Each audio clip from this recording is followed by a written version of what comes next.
En général, je dis des textes d'auteurs.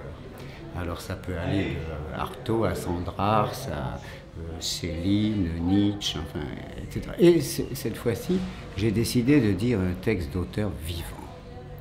Et j'ai eu un coup de foudre pour le travail de Valère Novarina.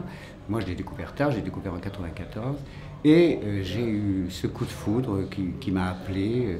Je me suis dit, il faut que j'habite le verbe de ce monsieur, parce que aussi, je pense qu'il est assez proche du travail d'Artaud et d'autres, mais Novarina a une langue particulière, il révolutionne la langue sans la bousculer, en l'honorant, en la faisant revivre, en partant lui-même dans une barque littéraire sur ce grand fleuve qu'est la langue française. J'ai pris le parti de ce non-costume, justement, habillé de noir, les mains blanches, le visage blanc,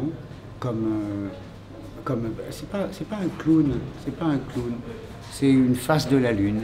C'est une face de la lune avec le soleil dans la voix. Donc il s'agit d'un non-personnage qui n'est pas sexué, mais qui parle de l'humanité sans arrêt, des éléments, de la poésie, de Dieu, enfin de toutes les quêtes possibles des circonvolutions cérébrales humaines, tout en se noyant de mots et en délivrant dans son chant un message qui lui échappe. Comme dit Novarina lui-même, il dit « Je n'ai jamais écrit aucun de mes livres ».